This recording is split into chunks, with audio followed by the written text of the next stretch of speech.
ஓம் கிரியா பாபாஜி நமஸ்தே. Hello viewers, என் பேர் ராஜேஸ்வரி. நான் house ஒய்ஃபாக இருக்கேன்.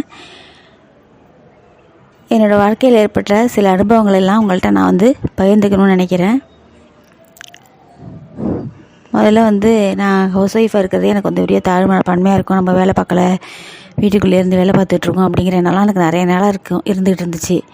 குழந்தைகளுக்கெல்லாம் நல்லா செய்வேன், ஹஸ்பண்டுக்கெல்லாம் செய்வேன், ரிலேஷன்லாம் நல்லா கவனிப்பேன், வீட்டு வேலைகள்லாம் நல்லா பார்ப்பேன், தியானம் பண்ணுவேன்.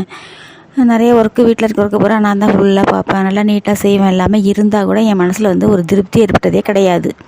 அது நிறைய வருஷம் எனக்கு இப்படியே தான் இருந்துக்கிட்டு இருந்துச்சு. நான் எப்போதுமே பிரம்ம முகூர்த்தத்தில் தியானம் பண்ணுவேன். நேற்று எனக்கு தியானம் பண்ணிவிட்டு எந்திரிக்கும் போது ஒரு புதிய அனுபவம் கிடச்சிது. என்ன அனுபவம்னா, எந்திரிக்கும் போதே எனக்கு என்ன தோணுச்சுன்னா, நிறைய வேலை இருக்குது இன்றைக்கி, சீக்கிரம் எல்லாத்தையும் நீட்டாக முடிக்கணும், சாயந்தரம் தியானம் பண்ண உட்காரணும், சாமி கும்பிடணும், பூஜை பண்ணணும், இந்த மாதிரி எண்ணங்கள்லாம் வந்துக்கிட்டே இருந்துச்சு. சரி, நினச்சி நான் வேலை பார்க்க ஆரம்பிச்சிட்டேன்.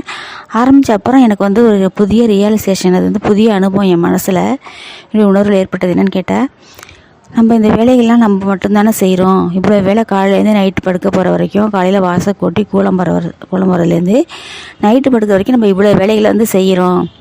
இவ்வளோ வேலைகளை செய்யும்போது கூட ஏன் நம்ம திருப்தி ஏற்பட மாட்டேங்குது? இந்த வேலைகளை செய்கிறதுக்கும் ஒரு ஆள் இருந்தால் தானே செய்யலாம். நம்ம என்ன ஆஃபீஸ் போய் பார்க்குற வேலையை தான் பெருசாக நினச்சிட்ருக்கோம் போல இருக்குது. அப்படின்னு என் மனசுலேயே ஒரு உணர்வு, ஒரு ரியலைசேஷன் ஏற்பட்டு ஒரு புத்துணர்ச்சி ஏற்பட்ட மாதிரி இருந்துச்சு. ஏன்னா எனக்கு அந்த சமயத்தில் நம்ம செய்கிற வேலைக்கு கூட ஒருத்தர் இருக்குது, நம்மளும் இந்த வீட்டில் ஒரு நல்ல விஷயங்களை தான் செஞ்சிகிட்ருக்கோம் அப்படின்னு ஒரு எண்ணம் வந்துச்சு எனக்கு. இன்னொரு விஷயம் என்னன்னு கேட்டால், எப்போதுமே அந்த வேலைக்கு போகிறவங்கள பார்த்தா எனக்கு ரொம்ப பெருமையாக இருக்கும். அவங்களாம் பாரு, வெளியில் போய் வேலை பார்க்குறாங்க, நம்மளால் அதெல்லாம் செய்ய முடியல, நம்மளால் பணம் சம்பாதிக்க முடியல. இது மாதிரி நினைக்கும் போதெல்லாம் எனக்கு என்னென்னு கேட்டாங்க, ஹஸ்பண்ட் ரியல் எஸ்டேட் பண்ணுறாரு, பணம்லாம் கொண்டு கொடுத்து வீட்டுக்கு ஜாமான் நிறைய வாங்கி கொடுப்பாரு. இருந்தால் கூட அந்த பணத்தை வாங்கி நான் அதை செலவு பண்ணுறதுல எனக்கு எப்போதும் ஒரு மனசுக்குள்ளே ஒரு தாழ்வு மனப்பான்மை, ஒரு இன்ஃபீரியாரிட்டி காம்ப்ளெக்ஸ் இருந்துக்கிட்டே இருந்துச்சு. இப்போ நான் தியானம் பண்ணி இந்த ரியலைசேஷன் வந்தது எனக்கு என்னென்னு கேட்டால், அப்போ நேற்றுலேருந்து எனக்கு ஒரு புதிய அனுபவம். நம்மளும் இந்த வீட்டில் சரிசமமான பங்கில் தான் இருக்கோம்.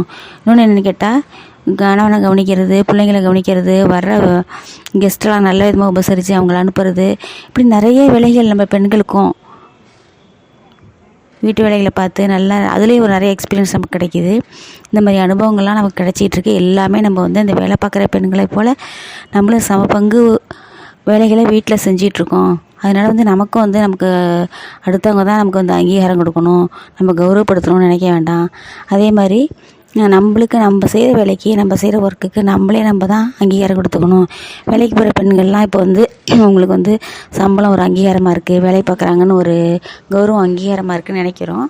ஆனால் அவங்களும் கஷ்டப்பட்டு இந்த ஒர்க் பண்ணி தான் அவங்கள சம்பாதிக்கிறாங்க. அதே மாதிரி நம்மளும் வீட்டில் நம்மளுக்கு கொடுக்கப்பட்ட நம்ம ஆன்மாவுக்கு தகுந்த மாதிரி வேலை தான் இந்த இறைநிலை நமக்கு அமைச்சு கொடுத்துருக்கு. அந்த வேலையை நம்ம சரியாக செய்யணும். அதனால் நம்ம ஹவுஸ் ஒய்ஃபாக இருக்கணுங்கிறதுல எந்த விதமான தாழ்மனப்பான்மையோ இன்ஃபீரியாரிட்டி காம்ப்ளெக்ஸோ இருக்கக்கூடாது அப்படின்னு நான் முடிவு பண்ணேன். இன்னொரு விஷயம் என்னென்னு கேட்டால், என்னோடய தாழ்வான வேண்டுகோள் இந்த மாதிரி பெண்கள்லாம் இப்போ அட்வான்டேஜாக இருக்காங்க. இருந்தால் கூட என்னை போல் சில பேர் சில பெண்கள் ஹவுஸ் ஒய்ஃபாக இருக்கிறவங்களுக்கு சில பேர் இந்த மாதிரி காம்ப்ளெக்ஸ்லாம் இருக்கலாம். அந்த மாதிரி சகோதரிகளுக்கு என்னுடைய தாழ்மையான வேண்டுகோள் என்னென்னா, நம்மளும் ஹவுஸ் ஒய்ஃபாக இருக்கிறவங்களும் வேலை பார்க்குற பெண்களை போய் நிறைய வேலைகளை வீட்டில் செய்கிறோம். அவங்களுக்கு சமமான பங்கு, அவங்களுக்கு தான் வேலை பார்க்குற பெண்கள் ஆஃபீஸில் வேலை பார்க்குறவங்க போலவே நம்மளுக்கும் வீட்டில் நம்மளும் நிறைய வேலைகளை செஞ்சு நம்ம சம பங்கு எடுத்து தான் நம்மளும் வாழ்ந்துட்டுருக்கோம். அதனால் எல்லாருமே ஒரே குவாலிஃபிகேஷனில் தான் நம்ம இருக்கோம். நான் கூட படிக்கலைன்னு ரொம்ப படிச்சிருந்தா நம்ம வேலை பார்த்துருக்கலாங்களே என்னெல்லாம் எனக்கு ஆரம்பத்தில் இருந்துச்சு. இப்போ மதியத்திலேருந்து அந்த எண்ணங்கள்லாம் ஓடிப்பிட்டு என்னை விட்டு இப்போ நான் ரொம்ப புத்துணர்ச்சியாக இருக்கேன்.